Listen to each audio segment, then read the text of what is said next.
I'd like to give all praise, honor, and glory to Yahweh, Ba'ashem Yahweh Shai. Peace and safety to the hopefully elect, all the sincere Akim scattered throughout the four corners, pushing his word in sincerity and in truth. For those who don't know, Yahweh is the name of the Heavenly Father, who the world ignorantly calls God, and Yahweh Shai is the name of the only begotten Son, who the world ignorantly calls Jesus Christ. This is another edition of Drop the Mic, and this is Titus chapter 1 and verse 14, not giving heed to Jewish fables. And we all know what a fable is. As you can see on your screen here in the Strong's, it says fiction, a fable, an invention, a falsehood, basically a lie, a tale, a myth. And that's what you have being taught amongst the circumcision, a bunch of myths, and pushing it off as prophecy, as the word of the Lord. So I'm going to show you through this edition of Drop the Mic that some of those fables that's being taught amongst Israel. One of those fables would be dealing with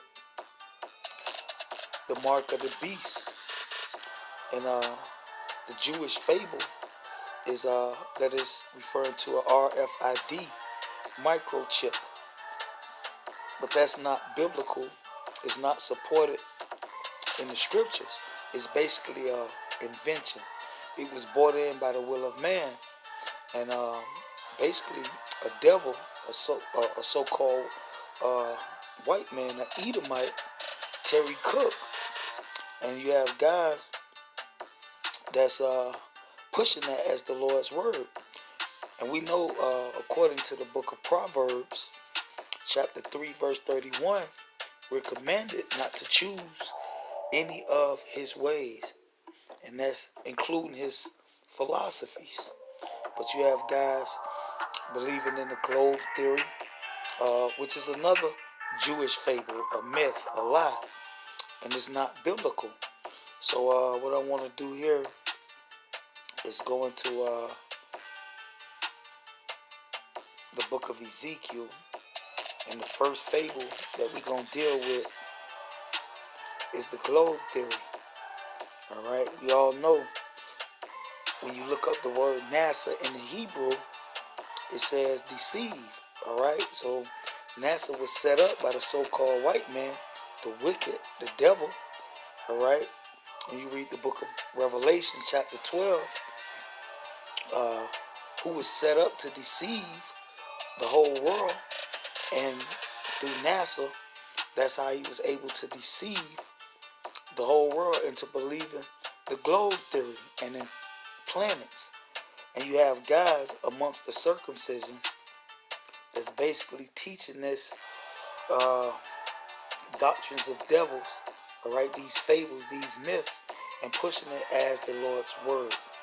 So here in the book of Ezekiel,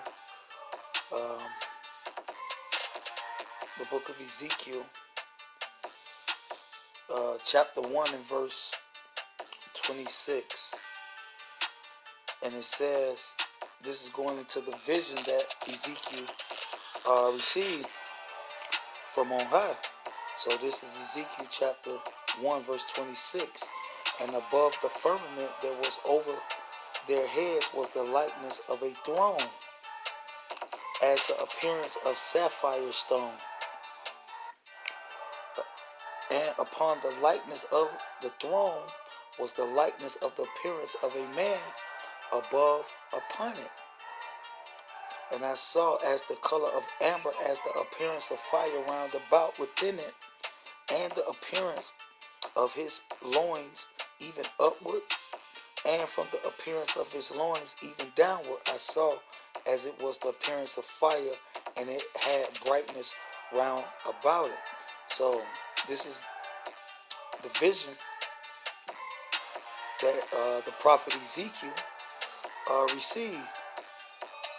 As you can see here, it says, verse 1, now it came to pass in the 13th year, in the 14th month, in the 5th day of the month, as I was among the captives by the river of Shadar, that the heavens was open, and I saw a vision of the power. All right, so I just read the vision in verse 26 and verse 27. Now let's get another precept. The prophet Isaiah, chapter 40 and verse 22. All right, which he's gonna back up. This is a witness.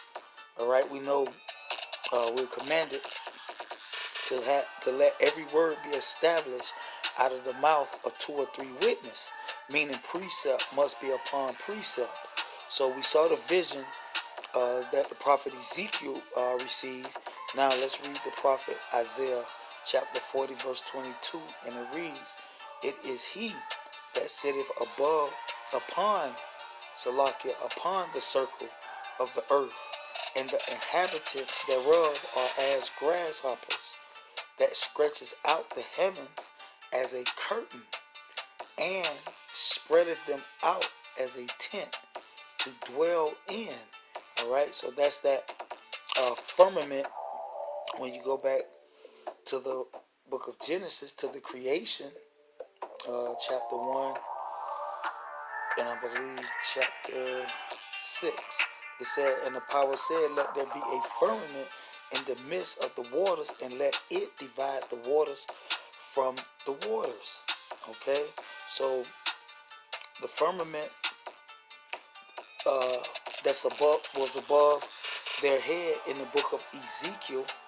All right, only thing was above that firmament when Ezekiel received that vision was the Most High. All right, the throne of the Most High, not planets. All right, so now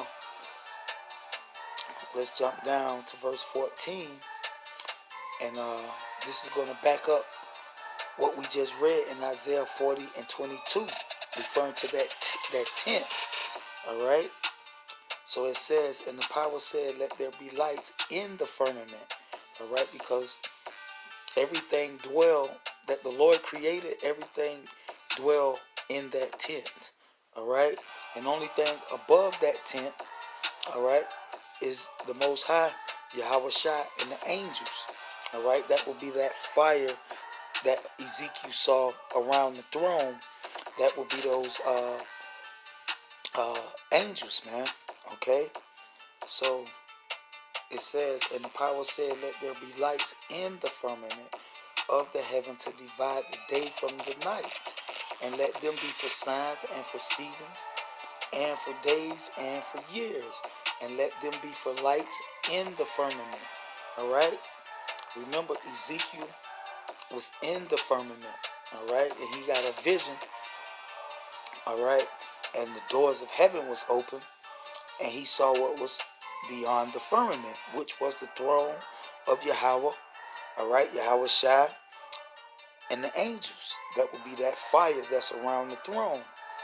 All right, and you can read about that in the book of Revelations, because John received the same vision, but John saw the vision even clearer because the Lord showed John the angels, and also the Lord sitting on the right hand side of the Heavenly Father. So it says, "And let them be for lights in the firmament." All right, that's that tent. All right, that everything that the Lord created dwell within. All right, so it says, "Of the heaven, and give light upon the earth, and it was so. And God made two great lights, the greater light to rule the day, and the lesser light to rule the night." And we know that's referring to the sun and moon. And he made the stars also, and set them in the firmament, in that tent. All right, within the firmament. All right, that's where the creation dwell. All right, remember, the Most High sitteth above the circle. All right, and he looketh down upon the earth, the inhabitants of the earth, as grasshoppers. All right, so according to NASA, we live on a globe, all right, that's spinning at 11,000 miles, and it rotates around the sun. But according to the creation, according to the beginning, according to the word of the Lord, the sun, the moon, the stars dwell within that firmament, man, along with us, the animals, the water, and the earth, everything that the Lord created. So that will be considered a Jewish fable, all right, that's taught amongst the circumcision, all right, as the word of the Lord. And we are commanded not to take heed unto those myths, man. All right, so now another fable that's taught. Let's go back to the book of Titus. So it says, Titus 1 and 14, not giving heed to Jewish fables. All right, and we just showed you, according to the Bible, the globe theory is what it is, a theory, man. All right, planets don't exist. All right, there's no such thing as space. Only thing above the firmament, according to the prophet Isaiah and the prophet Ezekiel, and many more precepts to back that up. Many more witnesses to back that up. That the globe theory is a myth. All right, so it reads, and commandments of men that turn from the truth. All right, and some of those commandments of men is having these guys, all right, they follow us to teach these doctrines, man. All right, they're commanded by their elders, all right, by these wicked shepherds to teach these doctrines and push it as the Lord's word. All right, so another one of those Jewish fables I want to go into is Leviathan. And we know, according to Wikipedia, all right, and I showed you this in the previous lesson that I did on Leviathan. First of all, amongst the circumcision, amongst these wicked shepherds, is taught that Leviathan is referring to Puff the Magic Dragon. Basically, Godzilla, a fire-breathing dragon, which that's a fable, that's a tale, that's a myth, all right? That's mythology, man. That's mythical. It's not biblical. So this is Leviathan in the Wikipedia, and it says Leviathan is a creature which is formed of a sea monster from Jewish beliefs. All right, so it's not biblical. It's just a Jewish belief. All right, and it says, reference in the Hebrew Bible, it says Leviathan of the book of Job is a reflection of the older Canaanite Lotan, a prime evil monster. All right, so this is basically mythology, man. All right, this mythical creature, Leviathan, this fire-breathing dragon. All right, that's pushed, all right, amongst the circumcision, all right, by these wicked shepherds, all right, and they command the guys that follow them to teach this as the Lord's doctrine, as prophecy, all right. So now, here in the blue letter, as you can see on your screen here, when you go to the root word in Job chapter 41, Leviathan, the root word would be H. Let's see here. This is the root word for Leviathan, and it's H3867. H3867. And as you can see on your screen here, it says lava. Alright, so this is what it's referring to, not some fire-breathing mythical creature, man. Alright, that live in the ocean. Okay, so as you can see on your screen here, it says lava. And the root, this is the root word for Leviathan, H3867. And in the blue letter it says Leviathan. Now, I want to get a precept in the prophet Isaiah, in the book of Isaiah, chapter 27 and verse 1. And show you that it's not referring to Godzilla, man. Okay? Remember, the Bible is written in dark sayings and parables, man. Okay?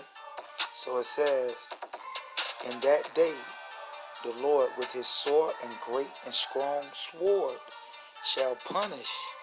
Now, in this verse, you have to look up this word punish. It says punish, to attend to muster. All right? To muster. All right? To appoint. It says to appoint, to assign, upon as a charge. Okay? It says to be appointed, to set over, to make overseer, to appoint an overseer, to commit, to deposit, all right, mustering. And here in the Strong's, it says to visit with friendly or hostile intent. All right, so that word punish is not referring to punish as we know it. All right, it means to appoint, to muster up. All right, so it says to muster, to charge, and do judgment, and basically that's the point. So it says, in that day the Lord with his sword and great strong sword shall attend. All right, shall attend, shall muster, shall charge Leviathan, the piercing serpent. All right, meaning the Lord is going to bring the fire and the brimstone. All right, and I'm going to show you the precepts on that. It says Leviathan, that piercing serpent, even Leviathan, that crooked serpent, and he shall slay the dragon that is in the sea. So now what I want to do here is read this in the NET, in another translation, and it says, at that time the Lord will punish with his destructive, great and powerful sword, Leviathan, the fast-moving serpent. Leviathan, the squirmy serpent, he will kill the sea monster. All right, so basically the Lord is going to punish the heathen with this fire and this brimstone, man, with this lava. All right, which is the Lord's wrath, man. All right, so it says, in that day the Lord with his sword and great and strong sword shall punish. You know this word punish, meaning to attend to appoint, to muster, to charge Leviathan, to appoint Leviathan, man, the piercing serpent, even Leviathan. Okay, when you look up Leviathan, so you can see Leviathan, sea monster, dragon. All right, and as you can see, the origin is H3867, which is lava. Okay, this is what it's referring to. All right, that's the Lord's wrath that the Lord is referring to as his sword and great and strong sword. Okay, and that dragon is referring to, we all know when you read the book of Revelations, all right, that beast, all right, that dragon that's referred to in Revelations chapter 12, that Michael and his angels going to fight against the dragon and his angels. All right, and what they're going to fight with is the elements, man. All right, not weapons like guns and missiles. All right, they're going to fight with the elements like the Lord always have done. All right, remember those 4 sword judgments. All right, that's what they're set up to do. All right, to bring judgment. All right, so let's get a precept and show you what this is referring to. Let's go to the book of Psalms, chapter 11 and 6. And it says, upon the wicked, which will be that dragon. All right, that's the wicked. All right, he shall rain snares, fire, and brimstone. All right, so this is the Lord's wrath that he's going to use. All right, that sword, great and powerful sword that the Lord is going to use upon the wicked and a horrible tempest. This shall be the portion of their cup. Not a fire-breathing dragon, man. All right, remember the book of Luke. Let's get that right quick. Luke chapter 17 and verse 28. And it says, likewise, in which that likewise meaning in the same way.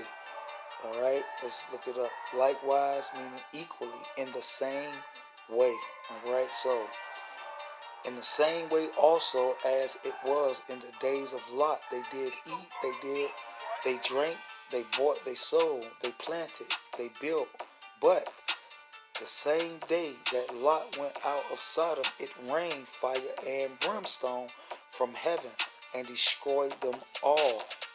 Even thus, meaning the same way, shall it be in the day when the Son of Man is revealed.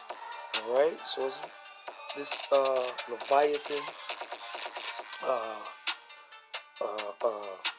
being a fire-breathing dragon, right, is a Jewish fable, man, and it's just a flat-out lie.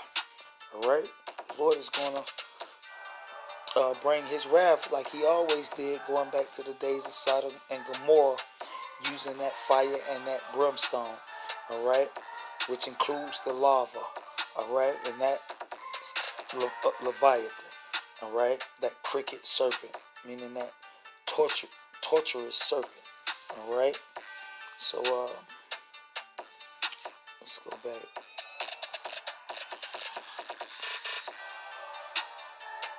Let's go back and let's get another precept in 2 Peter chapter 1 and verse 16. It says, "For we have not," and the "we" is referring to the Israel of God, man. All right, the elect. All right.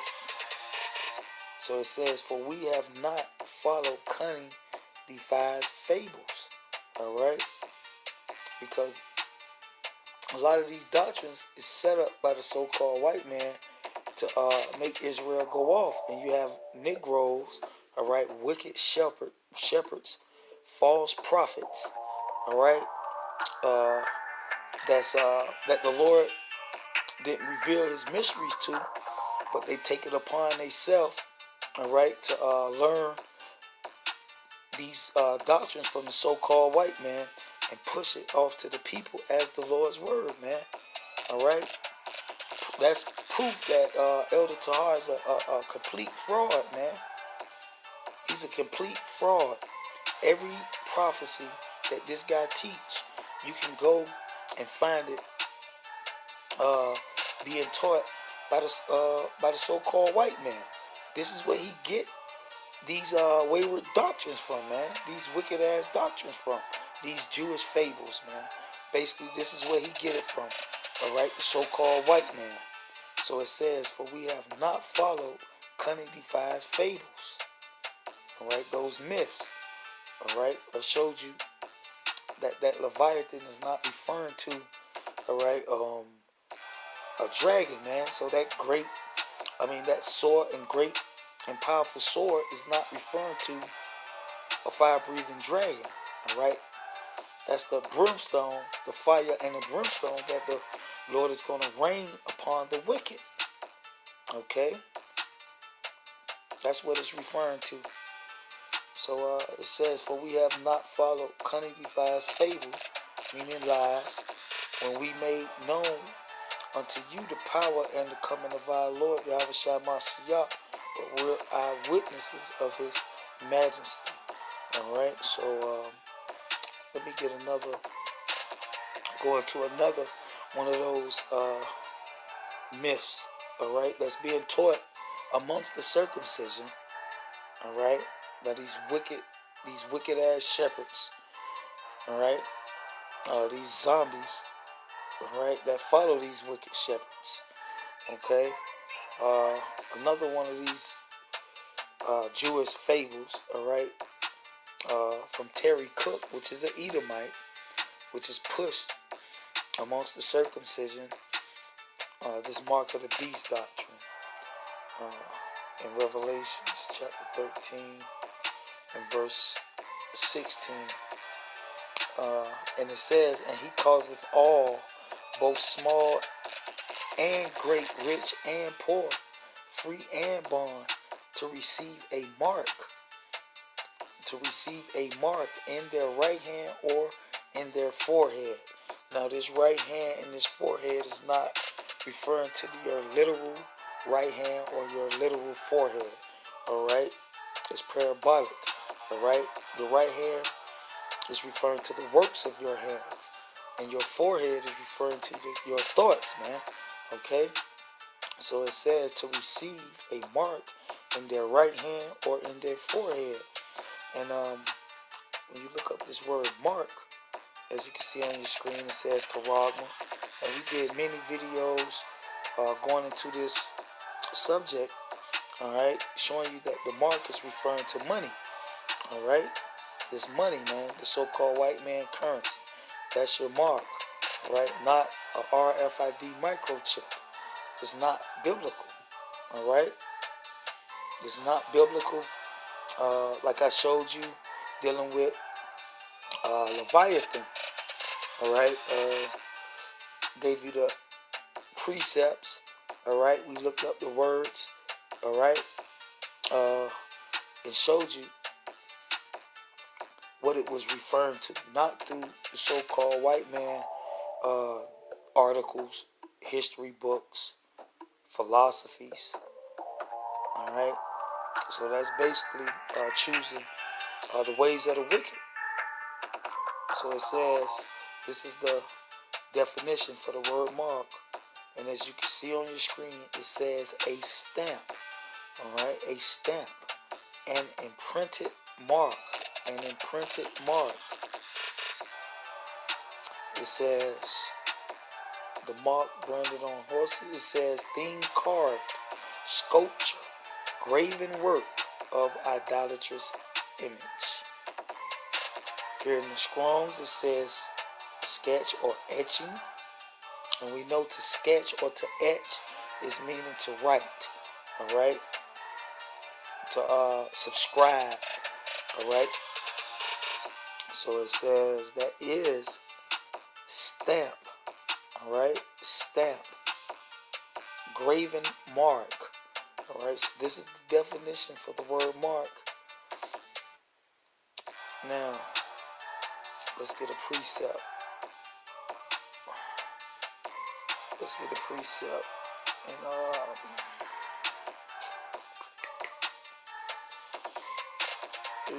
let's see here.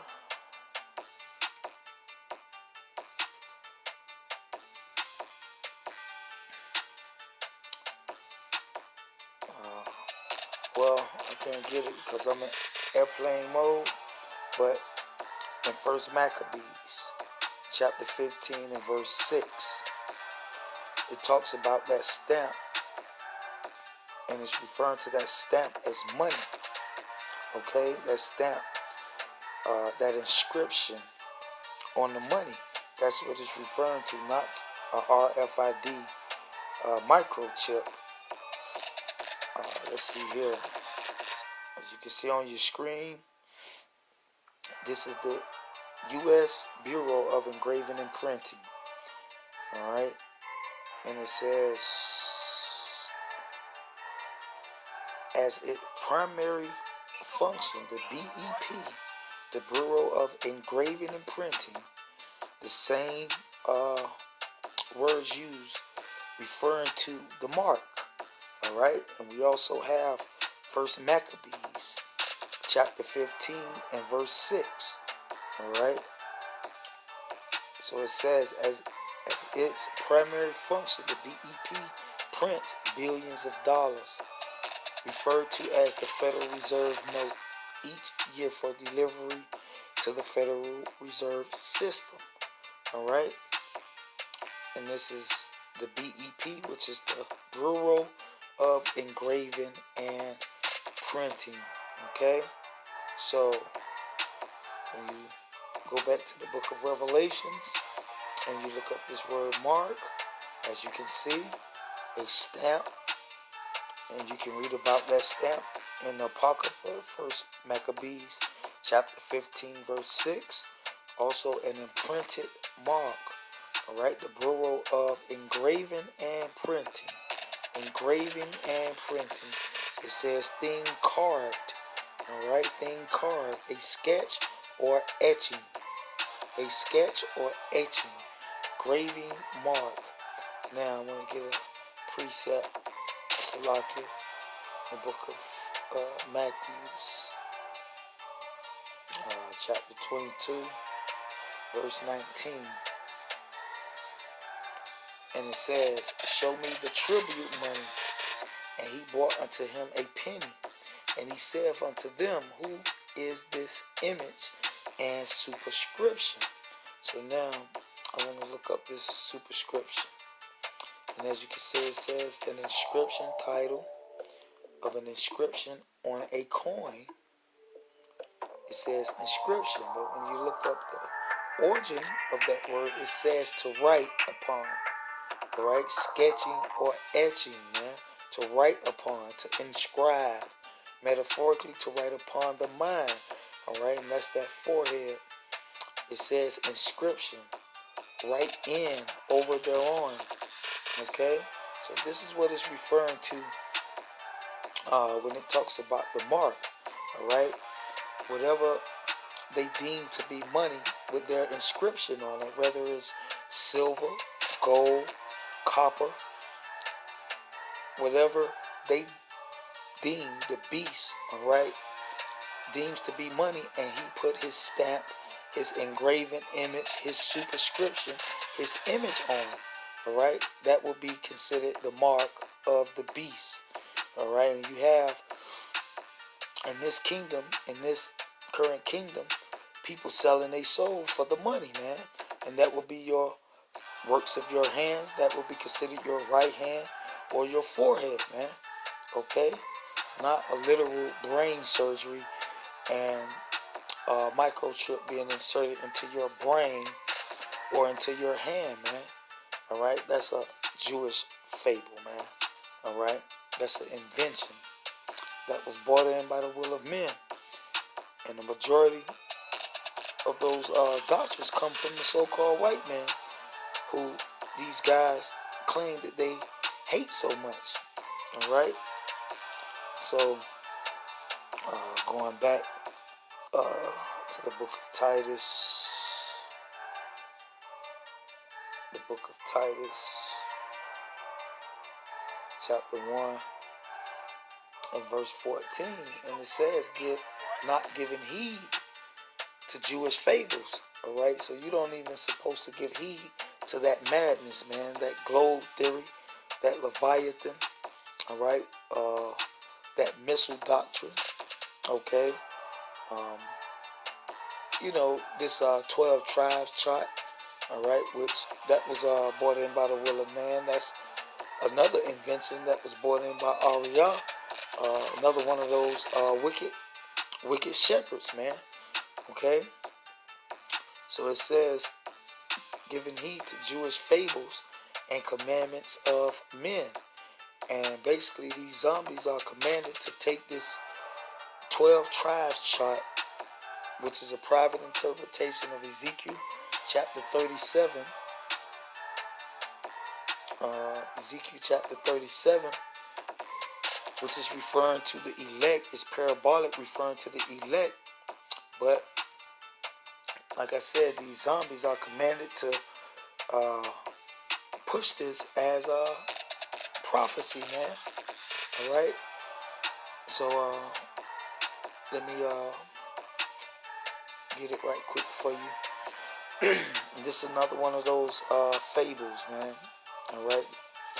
This is the book of Ezekiel chapter 37 and 15, and it says, the word of the Lord came again unto me, saying, moreover, thou son of man, take thee one stick. Now, according to the One West doctrine, All right, the stick is referring to a plank of wood that you see in front of the camps. With the private interpretation of Genesis chapter 49, dealing with the 12 tribes being so-called Negroes, Latinos, and Native Americans, when we know according to the scriptures, the prophet Isaiah, um, according to prophecy, going back into the history, that Israel was scattered to the four corners, and dealing with the words of our Lord himself in the book of Matthew, chapter 24, verse 31, the Lord says he's going to deliver his elect from the four corners of the earth, man. Not just in America, and in South and Central America. All right, so according to the One West doctrine, this stick is referring to that plank of wood that you see the 12 tribes written upon. So now I'm going to look up this word sticks in the Strongs, and as you can see, it's H6086, and it says tree, wood, timber, stock, plank, stick, gallows, and this is what these guys use, this word plank. All right. It says wood, plural, sticks, carpenter. All right. So now what I want to do is look up, get another precept in the book of Psalms, chapter 1 and verse 3. And it says, and he shall be like a tree. And as you can see, that same word, H6086, is used referring to men, all right, as trees. All right, so that would be your sticks in the book of Ezekiel, chapter 37. All right, not a plank of wood, man. All right, not an idol. All right, a fable, a lie, fiction, a tale, a myth. Basically, an invention that was brought in by the will of man, and that man will be Ariyah, and is pushed by these wicked shepherds as the Lord's doctrine, man, and it's not biblical. Okay, so it says, and he shall be like a tree, H6086, referring to people, all right, planted by the rivers of the water, that bringeth forth his fruit in his season. His leaf also shall not wither, and whatsoever he doeth shall prosper, referring to men. When you go back to the book of Ezekiel, chapter 37, verse 16, it says, moreover, thou son of man, take thee one stick and write upon it. All right, now we know that that stick is referring to men. It's parabolic, referring to men. Those trees that's planted by the river in the book of Psalms. So now, when it refers to those sticks being written upon, let me get a precept and show you what it's referring to. This is the book of Revelation, chapter 14 and verse 1. And it says, and I looked, and lo, a lamb stood on Mount Zion, and with him 144,000, having his father's name written in their forehead. So that's what it's referring to in the book of Ezekiel, when it refers to the sticks, and write upon it for Judah and for the children of Israel, his companions. And take another stick and write upon it for Joseph, the stick of Ephraim, and for all the house of Israel, his companions. And that's referring to the elect. When it says all the house of Israel, is referring to the elect. That 144,000 that we just read in Revelation 14 and 1, that has the Father's name written in their forehead. All right. So this is what it's referring to in the book of Ezekiel, and not a 12 tribes chart. Okay. So that's just another one of those Jewish lies, man, that's taught amongst the circumcision. All right. The wicked shepherds, all right, of Israel, all the alphabet camps. All right. But you have another lie, Jewish lie, that's taught. Going into the smith. And this is the prophet Isaiah, chapter 54, and verse 16. And according to the One West, all right, to the false prophets of Israel, this smith in verse 16 is referring to the so-called white man scientist manufacturing nuclear weapons. All right. So I'm going to read it and show you what it's referring to. All right. It says, this is Isaiah chapter 54 and verse 16. It says, "Behold, I have created the smith that bloweth the coal in the fire, and that bringeth forth an instrument for his work. And I have created the waster to destroy." Now, that smith is referring to Yahweh Shai. And I'm going to show you that through the precepts. All right. This is, let's see, let's get Zechariah. Get the book of Zechariah, chapter 13 and verse 8. And it says, "And it shall come to pass that in all the land, saith the Lord, 2 parts therein shall be cut off and die, but the third shall be left therein. And I," referring to the Lord, "and I will bring the third part through the fire, and I will refine them as silver is refined." All right, so that's the Lord basically being referred to as the smith, man. All right, this is an example of the Lord performing that act in Ezekiel chapter 54 verse 16.